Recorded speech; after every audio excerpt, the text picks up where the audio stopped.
Hey, what's up, everyone? Welcome back to another episode of the Fantasy Fellow Show. Tonight, it is Tuesday, September 21st. We are doing the Waiver Wire show. So get your questions ready. We're going to go through my big Waiver Wire list. I'll hop into a screen share in a second. I just kind of want to go over the news real quick. The Texans, they put Tyrod Taylor on the IR as well as the rookie wide receiver Nico Collins. Not really sure we care for that, but I think that is going to hurt our guy Brandon Cooks just a little bit. He didn't do so well when Davis Mills was in there. So now I'm just kind of all off the Texans. The Packers, surprise cut Jay Sternberger. We'll see if he lands somewhere. Maybe that becomes interesting for fantasy. Andy Dalton, it says he's week to week. He's likely to sit in week 3, though. So we'll have to monitor that. I think if Justin Fields is somehow available in your 3 or in your 1 QB league, I would probably go after him pretty aggressively. The Browns also moved Jarvis Landry to the IR. They technically have like the worst receiving core in the league without Odell Beckham right now. We'll see if Odell plays. If he does play, that's great. That's really good for him. Otherwise, it's probably going to be a heavy tight end offense. The Steelers, Ben Roethlisberger is dealing with a pec injury. Don't really know the severity of that, but we'll monitor his practice reports. Again, Davis Mills is going to start for Carolina. Danny Amendola is not expected to play against Carolina. Again, I don't really know how much I care for this Panthers-Texans game. And without that, I guess any more news really here, we'll hop right into the waiver wire stuff. I'm just trying to look for any other news. I thought this was interesting. John Brown worked out for the Falcons on Tuesday. This would make a lot of sense for them to get him. They were talking Calvin Ridley, John Brown, and Kyle Pitts. That could be a fun offense and a potential boost for Matt Ryan if you've been whipping him out as your QB1 or QB2 in Superflex leagues. I just want to do my due diligence and make sure there's nothing else here. Deontay Johnson says the knee is looking better, not to be confused with great. So that's good news. We'll see if he's going to be available. We'll watch his practice reports this week. If you wanted to maybe whip a flyer on James Washington, that could be an interesting piece here. And Andy Dalton again with the knee. I'm just trying to look for any other news pieces that I might have missed.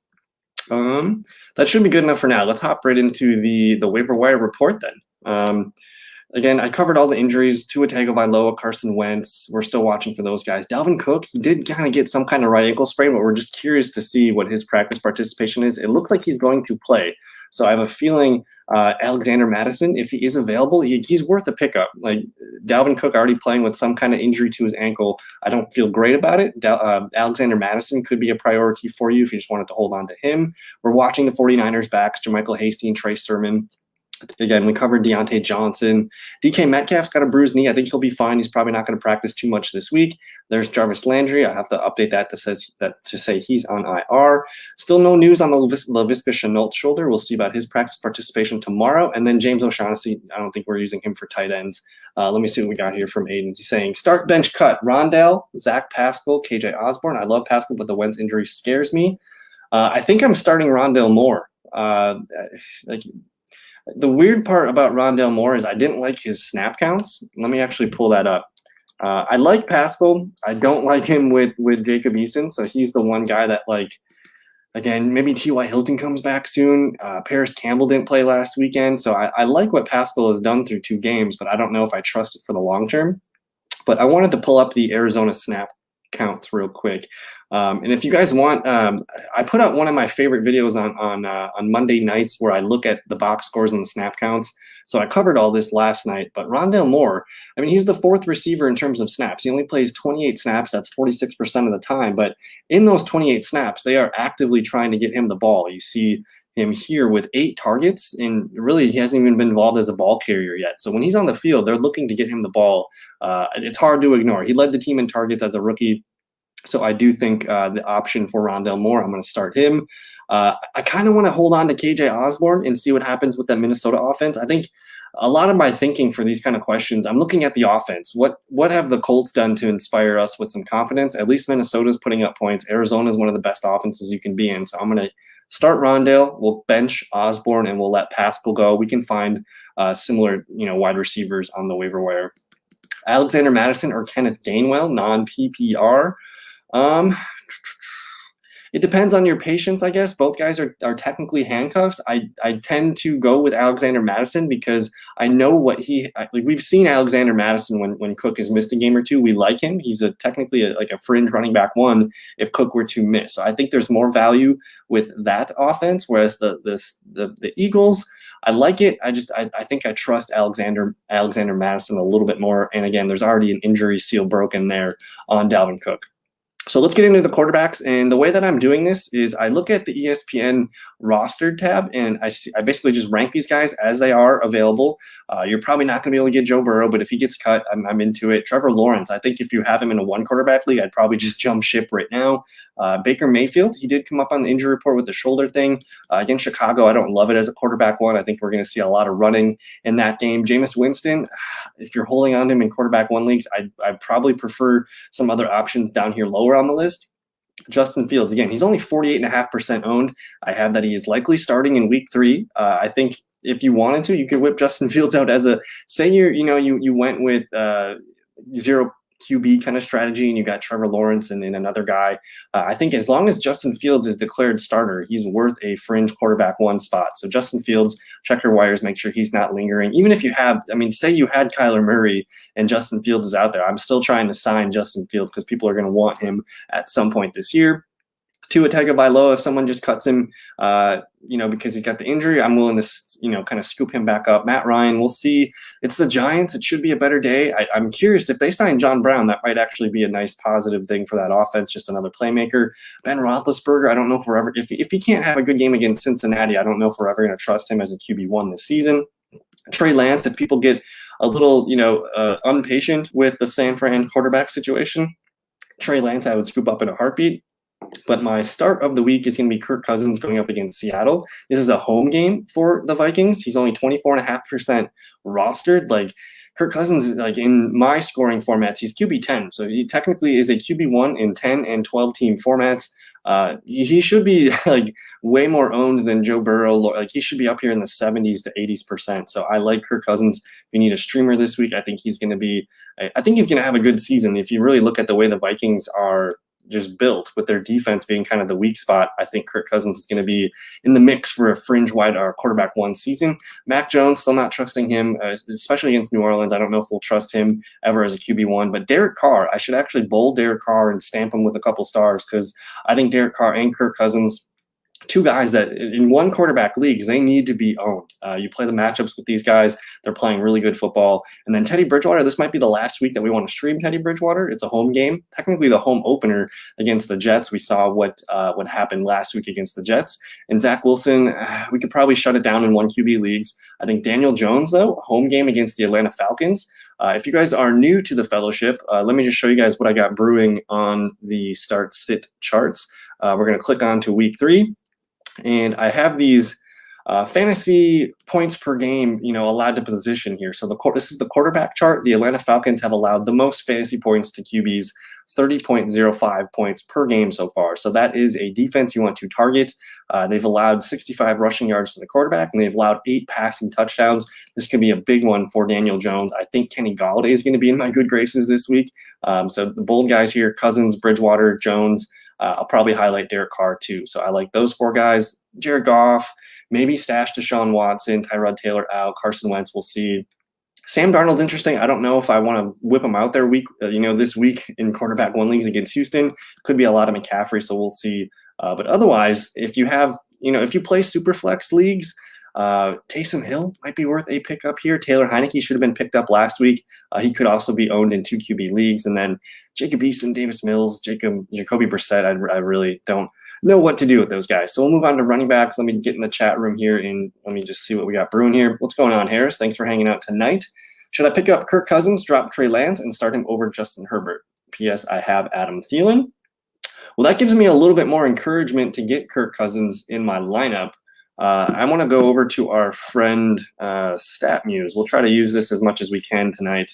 I'm just curious because it feels like the Vikings have played the Seahawks regularly the last few seasons. So I'm going to type in Kirk Cousins versus Seahawks, and we'll add the word game logs here. Let's just see what Kirk's been up to. So they played last year. He went for 249 and 2 touchdowns and interception. I mean, that kind of looks like what he could do, and that makes sense to me. If you feel good about that floor. I mean, we're not going to use Trey Lance until something happens to Jimmy Garoppolo. You already have Justin Herbert, so I think in this case it does make sense. You can always get Trey Lance later if you are inclined to do so. But Kirk has played decently well against Seattle the last 2 seasons. You see about 250 to 275 yards, 2 touchdowns, and probably a pick. I like it, and the Vikings are throwing the ball a lot through 2 games, so I think that's a pretty good move there, Harris. I would go ahead and get Kirk Cousins.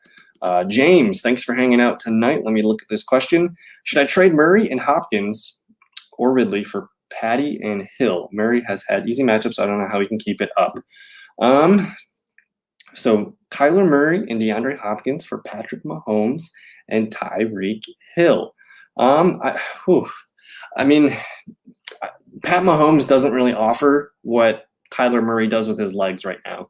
So for me, I want Murray over Patrick Mahomes, and I just think on a week-to-week basis, we saw what Tyreek Hill, sometimes the floor kind of drops out of him and he gets those 5-6 point games, whereas Hopkins, I mean, he even had 4 targets in last week's game and he still came down with a really good stat line. So I think as enticing as that sounds, I'm probably going to keep Murray and DeAndre Hopkins. I just feel a little bit better about those two, especially because I mean, Pat Mahomes and Tyreek Hill are fantastic players, but you also have a pretty big mammoth there in Travis Kelce to deal with.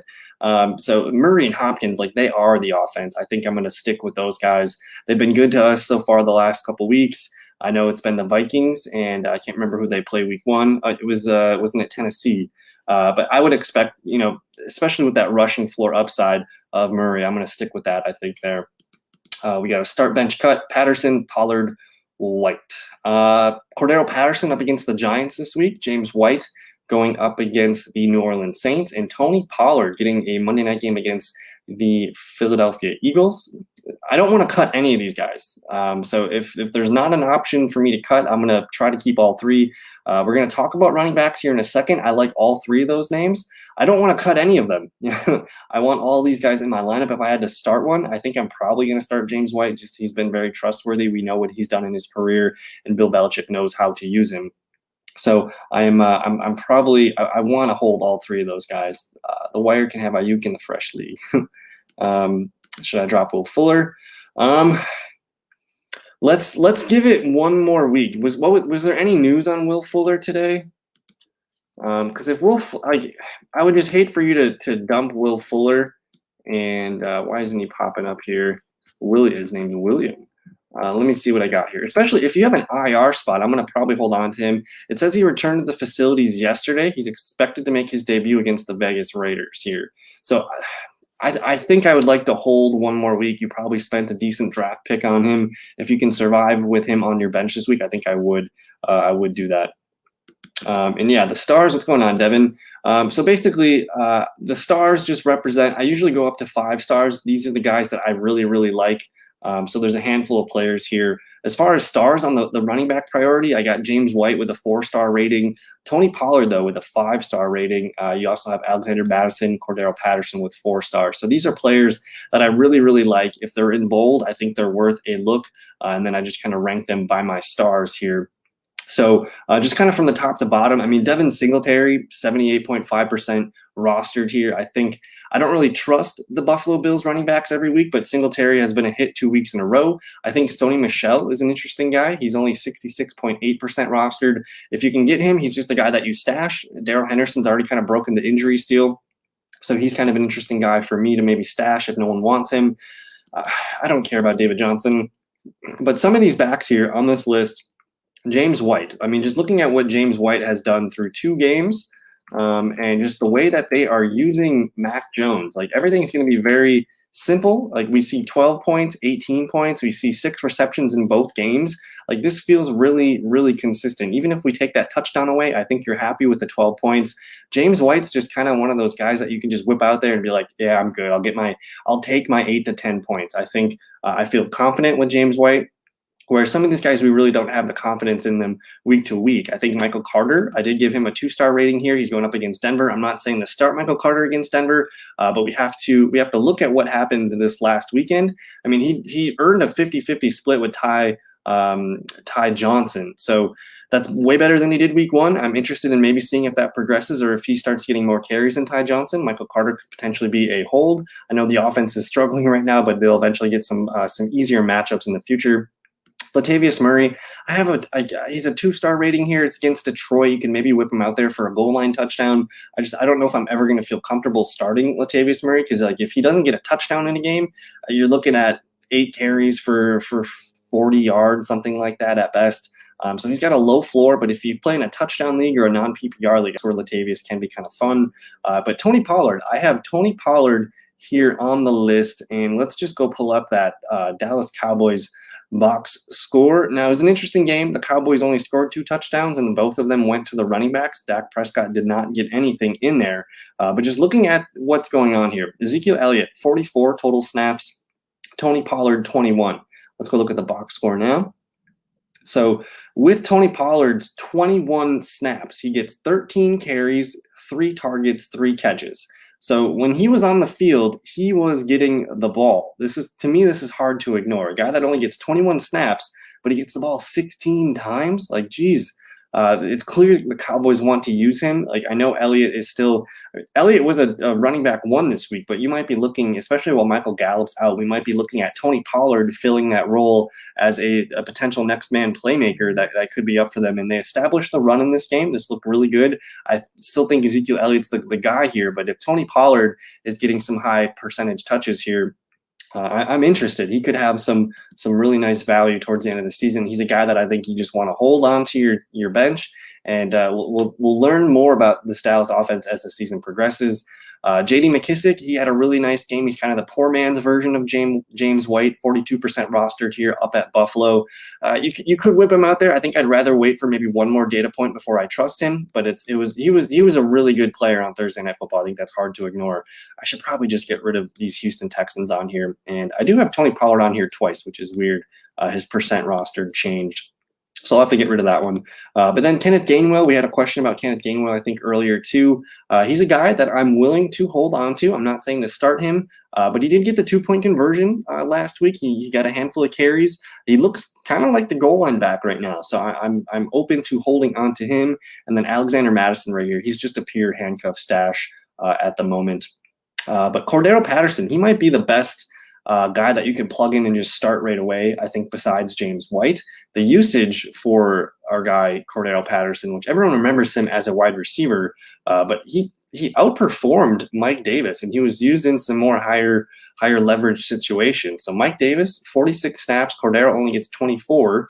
But let's look at the usage, and it's kind of like the Tony Pollard thing, where Cordero, 24 snaps, but he gets 7 carries and 6 targets. So basically, anytime he was on the field, he had a 50% chance of getting the ball.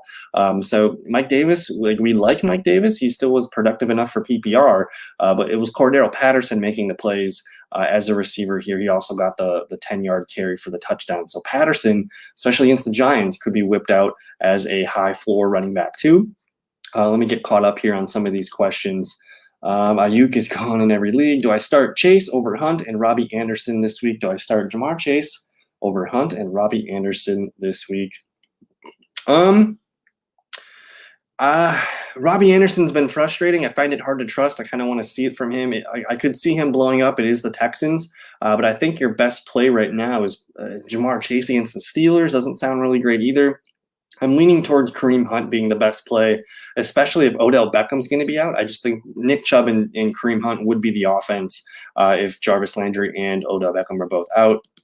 Start bench cut Kirk, Ruggs, Quintez, Cephas. I'm probably going to start Christian Kirk. I want a piece of that Cardinals offense, and he's kind of operating in the slot. I like what he's got going on there. I'm going to hold on to Ruggs on my bench, and I'm going to let Cephas go. Cephas was nice, but it was really just that one big 46-yard play. I know he did score the touchdown, but I think I'd rather be involved in the Cardinals and the Raiders offense. What's going on, Blue Crew? Thanks for hanging out tonight in a 12-team Superflex League. Is there a strategy for picking up players off the waiver wire? Our waiver wire is very thin, and I just want to make the most of any waiver claims. So I have an interesting strategy that I like to use. I'm always trying to be a week ahead of people. So adding some high leverage backups. I'm assuming there's going to be some junk QBs available, like Taylor Heineke, though. He should have been picked up. I think a guy that I'm kind of talking about is maybe Taysom Hill. I mean, if Jameis Winston goes out, to New England and he stinks it up again, like Sean Payton's got to think about Taysom Hill. So I like, maybe stashing a guy like Taysom Hill if I can. And again, if anybody cuts a quarterback for some reason, it's always a good idea to just keep collecting quarterbacks. People need them at some times. And even if you don't use them, you're playing defense for the other, your other opponents. So I like the quarterback strategy is very key. Like even if you have two good ones, you should continue to find a number three. Always make your number three quarterback a little bit better. So watch what's going on. Taysom Hill, though, I think I might be open to stashing him. As far as running backs, my strategy for the waiver wire is I try to just keep one or two open roster spots at the end of my bench. I'm trying to find waiver wire guys that hit and stick for that week. Sometimes I will add if someone cuts a handcuff or a backup, I'll hold on to those guys for a week and see, if anything happens, you got them already before the waiver wire. So I'm always trying to be a week ahead.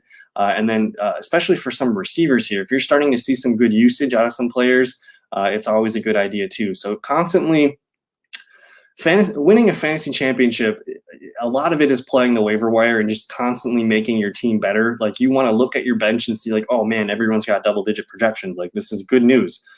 So I think a team, you look at a whole 16, 17 game season, you're going to have to use your bench at some point. So continue to add to those, the bottom of your bench and make your team better. Michael Chapp, thanks for hanging out. A guy in my league has Mahomes as a starter and Lamar as a backup and wants a big return.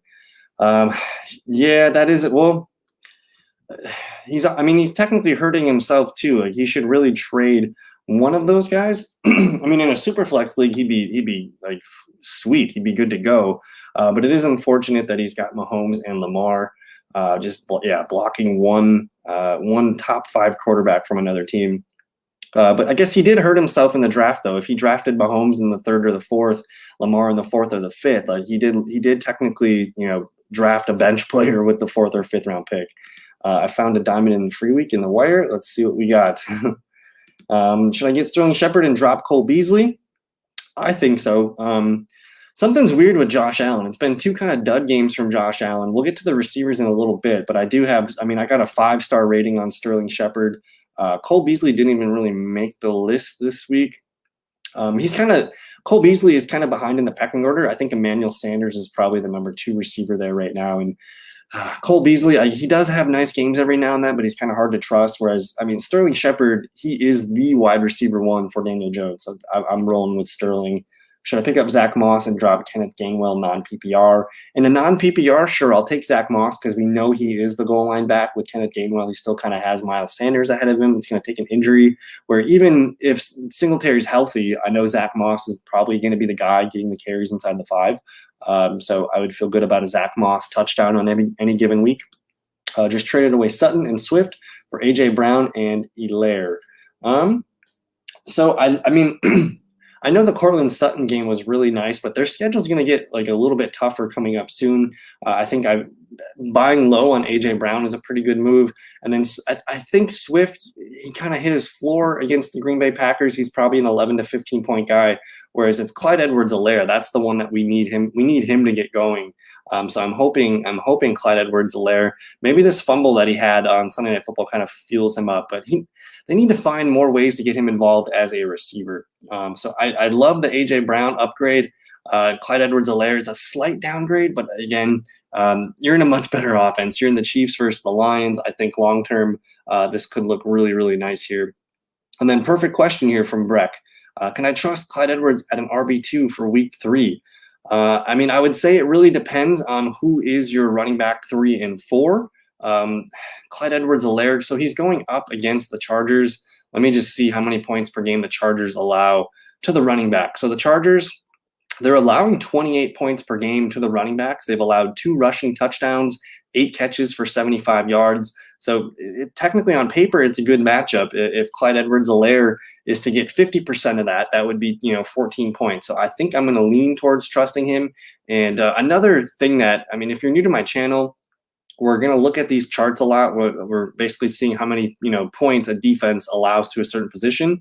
But I care about the Vegas spreads and the implied point totals. The Chargers and the Chiefs game, it's got the most projected points in that game. So Clyde Edwards-Helaire, am I going to be surprised if Andy Reid's like, okay, let's get something dialed up for Clyde. We got to make sure he's got some high confidence. I can see something like that. Andy Reid's a veteran head coach. He knows he needs Clyde Edwards-Helaire this year. So I would lean towards getting Clyde Edwards in my lineup, but it really depends. If you're still here, Breck, I would be curious to see who your options are as the RB3 or 4 on your team. a Machine 35, Clyde Edwards-Helaire, T. Higgins, or Galladay at the flex? This is a great question. So in this instance, I'm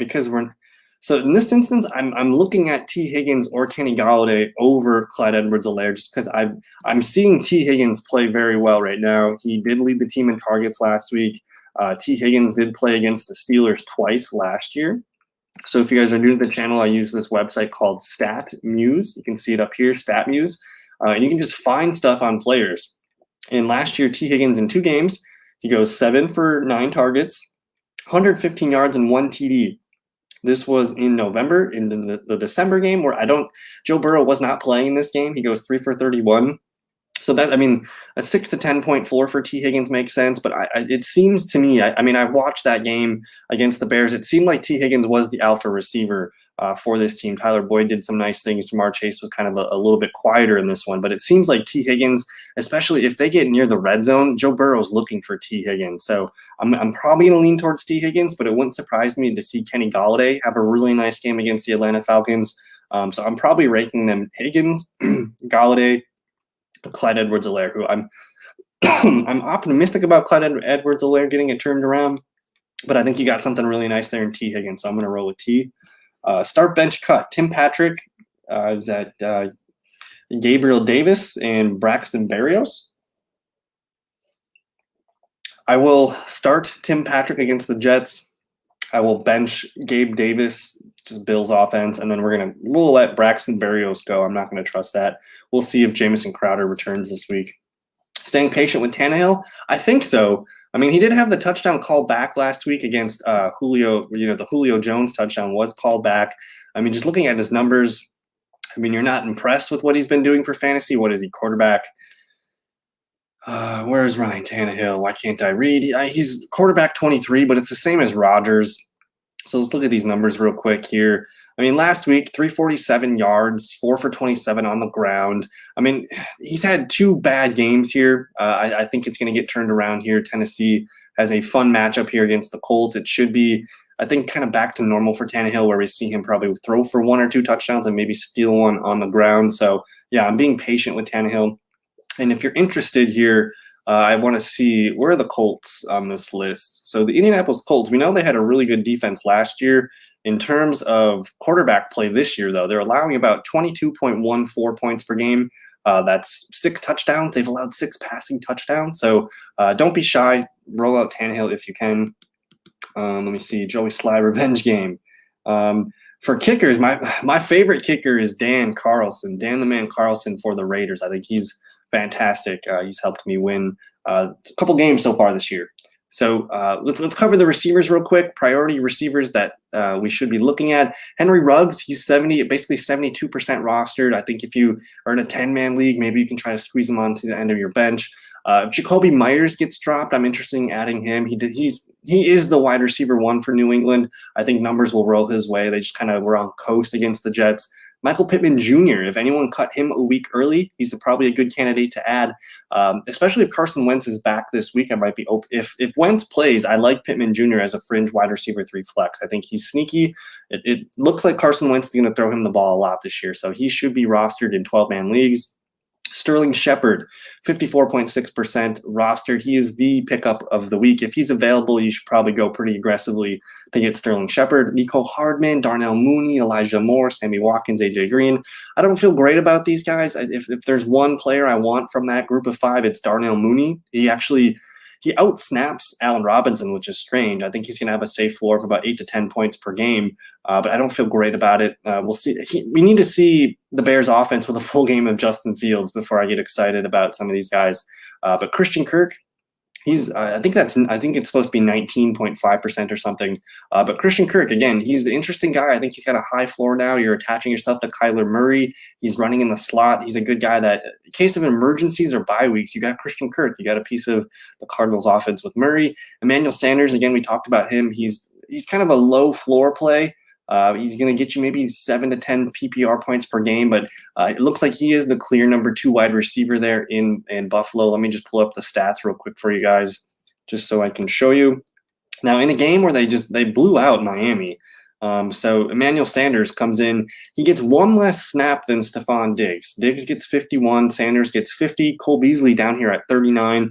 Gabe Davis here at 21. So Sanders basically getting ran out there just as much as Stephon Diggs. So I like Sanders as a sneaky pickup. A lot of people are going to be all into Rondell Moore. I think it's if you had to choose between Sterling Shepard and Rondell Moore, I'm probably going to go after Shepard. I know people are excited about Rondell. He's had 2 pretty good weeks in a row. Of course, the big boom game last week, but he's still a rookie. It's hard to trust. He's getting the 4th most snaps in that team, where Sterling Shepard, he is the team's unquestioned wide receiver 1. So give me Shepard for sure. Terrace Marshall Jr., Brian Edwards, Zach Pascal. If you have questions on those, let me know. I do like Tim Patrick. I thought he'd be added way more in leagues. I know Cortland Sutton blew up last week, but with that game that he had last week, the Jets are going to be looking at Sutton. Maybe Tim Patrick has a good game. Hunter Renfrow, finding some interesting ways to stay relevant in PPR leagues. Let me just look at this real quick. Through 2 games, Hunter Renfrow has scored 13 points and 10 points. I mean, at this point, 9 targets and 7 targets. He probably belongs on a roster in 12-man leagues. Marquez Valdes-Scantling, I'll leave the door just ajar. I think he's going to hit one of these days soon.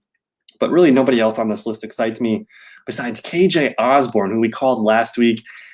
He's the wide receiver 3 for Minnesota. With Irv Smith down for the season, they're doing more 3 wide receiver stuff, and KJ Osborne looks like he has a role. He's actually got more points than Justin Jefferson through 2 games, so he's an interesting player to add. And if you need to go really deep, Adam Humphries, maybe. If Deontay Johnson's out, we'll look at James Washington there. So we'll move to tight ends in a sec. I just want to look at some of these comments and see what we got going on here. So is Tyler Boyd, Antonio Brown, or Jamar Chase a good trade for Devin Singletary? So in a 1-for-1, it depends on how much you need the running backs. I mean, Devin Singletary, in a game where he doesn't score a touchdown, he's not a top 24 or a running back. I guess last week he did hit 10 points. Let's pull up his numbers real quick. Singletary. Let's look at these. So last week, but week 1 with Zack Moss inactive, he goes 11 carries for 72 yards, 3 catches, 8 yards. With Zack Moss active in a blowout, 82 yards, 1 touchdown, 2 receptions, 9 yards. So you take the touchdown away, and again, he's still at that 11 points per game. I really don't see a ceiling with Devin Singletary. I think I'm going to hold on to Tyler Boyd, Antonio Brown, and Jamar Chase. So I would keep all 3 receivers for that. Just with Zack Moss being a healthy scratch week 1, getting involved week 2, I still don't really know the pecking order from Buffalo, and I just think those receivers hold a little bit more weight for me at the moment. Start bench cut, Slayton, Renfrow, Watkins. I think at this point, Sammy Watkins maybe going up against the Detroit Lions, that looks nice, but I think I'm gonna start Hunter Renfrow. He's a safe 10 points. I'll bench and hold on to Watkins, and I'll let Darius Slayton fly.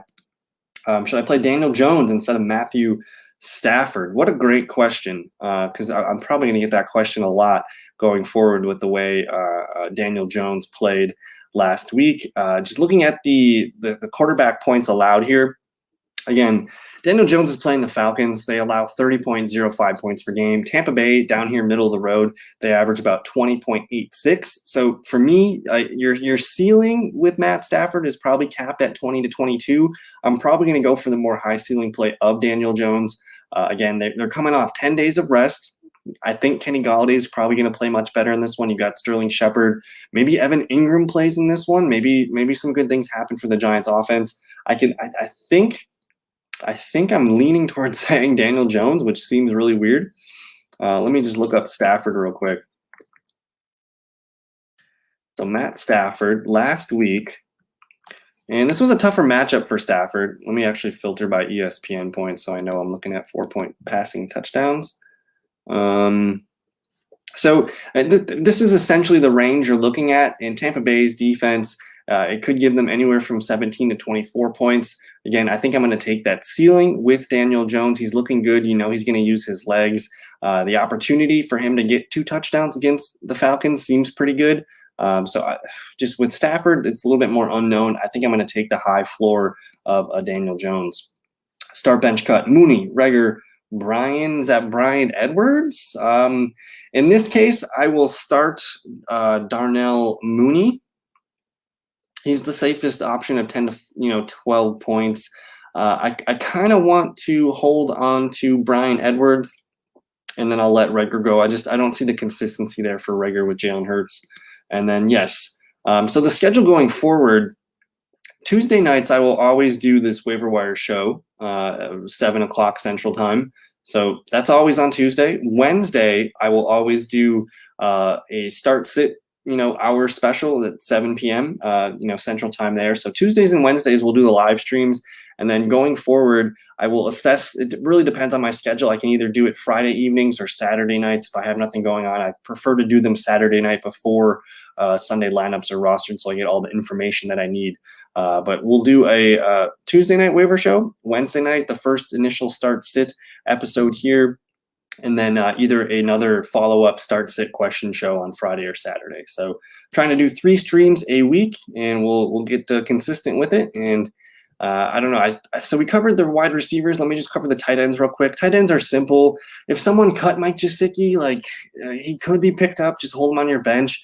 The pickup of the week, though, if you need a tight end, it's going to be Jared Cook. He's about 52% rostered. Other than that, some of the guys I have here in bold, I guess you could kind of panic start Blake Jarwin versus Philadelphia. Pat Freiermuth, though, even if you have a good tight end, I think Pat might be worth holding on to because I saw something in the numbers that really impressed me. He outsnapped Eric Ebron and got more targets than him. He was more productive than Eric Ebron in week 2 of the NFL season. So I'm interested in that. A tight end with Ben Roethlisberger right now, that seems to be a friendly target where it's not, busting, too much downfield. I think Pat can be a sleeper ad here. But Dawson Knox, he's gotten 8 and 9 PPR points the last 2 weeks. He's kind of a low floor option there at tight end, low volume as well. But Jack Doyle going up against Tennessee, it could be nice. Jacob Eason doesn't excite me, but if Carson Wentz is in, I kind of like Jack Doyle here. And then Max Williams, he had a really nice game last week. I think it was 7 catches and maybe 70-some yards. Went up against Jacksonville. I guess you could do something like that. But tight end, this is a mess of a list. We kind of talked about the Browns earlier. If Odell Beckham doesn't play, we're going to see a lot of tight ends. We're going to see a lot of Chubb and a lot of Hunt. So if Austin Hooper was let go, I'm interested. Maybe Hunter Henry against the Saints. Evan Ingram, if you want to be sneaky, I'm trying to remember which guy was Blue Crew. When you asked just waiver wire strategies, look, especially if you have an IR spot and you're not using it, you pick up a guy that's labeled as out or on IR that you think you could be that could be useful. And if Evan Ingram is there, if someone cuts Odell Beckham, look at your waiver wire for Jeff Wilson, the 49ers running back. Guys like that could come back to help. If anyone cut Jerry Jeudy or Michael Gallup, those are some big names here that could help us down the stretch. So I'm still interested in Evan Ingram. We'll see what happens. Cole Kmet could be a streamer here. I'm probably going to take Eric Ebron down. But Zach Ertz, I'm interested. I still think Zach Ertz has something left in the tank. I actually want to see, because Ertz is going up against Dallas. I just want to see what Ertz has done in the past. So last year, 3 for 33. The year before that, 4 for 28, 2 for 38, 5 for 38. So nothing really the last 2 seasons, but he had one of his biggest games of his career. 2 really big games. Oh, wow. So some pretty big games here from Zach Ertz. I'm just kind of interested. But if you guys got tight end questions, let me know. I'll just cover my streaming defenses real quick. If you need a defense this week, it's the Panthers, man. Panthers at Houston. Davis Mills, rookie quarterback. Sign me up. They're only 13.1% rostered. If you can get the Arizona Cardinals against Jacksonville, that's probably the next best thing. I'm very interested in that. So if you guys have more defensive questions, let me know. Otherwise, if anybody on the list here that I have, written down and they have a good matchup, go ahead and fire them up. Denver probably has the best matchup against the Jets at home. I also like the Patriots against the New Orleans Saints. What's going on, Justin? Thanks for hanging out. You think Kupp can be a top 10 wideout the rest of the season? I think he can be top 5. I love Cooper Kupp. I'm probably not trying to get rid of what he's got with Matt Stafford right now. You're talking a top 5 guy for the rest of the season. 10 targets, 11 targets, back-to-back 100-yard games, 3 touchdowns in 2 games. You're looking at something really special here for the guy. And then look at the back half of the schedule. Week 12, Green Bay, Jacksonville, Arizona, could be a shootout. Seattle, another shootout. Minnesota, another shootout. Baltimore, another shootout. I just think That schedule, even the schedule the whole season looks really good. You get Detroit and Houston week 7 and 8. It's really interesting.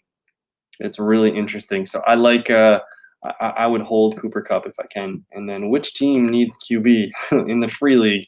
You got to hold them. You got to try to maybe wait for a big injury to get somebody.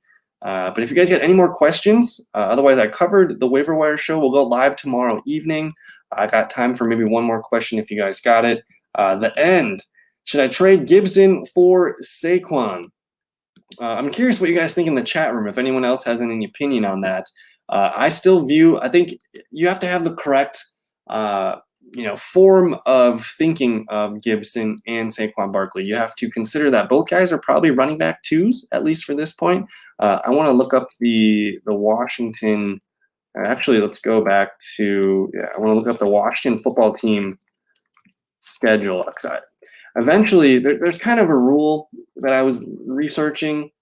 And if your running back averages, if he gets 70 to 80 yards in a game, there's a really good chance that he gets a touchdown. Antonio Gibson's got over 150 yards in 2 games. So he's missing some touchdowns right now. I do think that he could be looking pretty nice here. And he's got a couple matchups coming up. He plays Buffalo this week. We'll see what happens there. But the Falcons week 4, that's probably a Gibson smash spot. The Saints, we'll see what happens there. McCaffrey had a really good game against them last week. The Chiefs actually kind of interesting. Through just a couple games, the Chiefs allow the 3rd most fantasy points to running back. So that is kind of an eye-opening statistic there. Where's Buffalo rank? Buffalo's pretty good. They're 30th against the run, but basically they got a free game last week against the Miami Dolphins. The Falcons are right there. Where does Atlanta rank? They've been allowing a lot of quarterback points, but they still are a top 13 team. So I kind of like the schedule here for Antonio Gibson. To me, this is a preference call. I kind of view both guys as fringe top 10, top 12 back. So if you have a really good feeling about Saquon Barkley, I'd say do it. Otherwise, I kind of see it as a lateral move where getting Saquon or Gibson, I don't know if I can say I'd rather have this guy or that guy. They're kind of the same. I'm optimistic, though, about Saquon Barkley getting more involved this week, especially against Atlanta, because he took a huge step from week 1 to week 2. It's weird to say, but I like the Giants' offense against the Falcons this week. You're talking Daniel Jones, Saquon, Sterling Shepard, Kenny Galladay. We'll see if Evan Ingram plays. But the Giants, I got a good vibe about them. But if you have Gibson, I wouldn't freak out just yet. It's been 2 games. He's looked good on his carries. Again, he just played Thursday night, so he's going to be coming into this one really fresh. So for me, I guess if I had to answer the question, I'm going to hold on to Saquon. I trust the Washington football team a little bit more. But yeah, that's a good question to end the night. Thank you guys for watching. If you guys need some help with some start-sit questions, check out thefantasyfellowship.com. If you click on the week 3 tab, I do have all my charts available. And again, we're going to cover those tomorrow night at 7 p.m. Central. So come hang out. Subscribe if you're new. Thank you guys so much for your time. Have a good evening. Peace.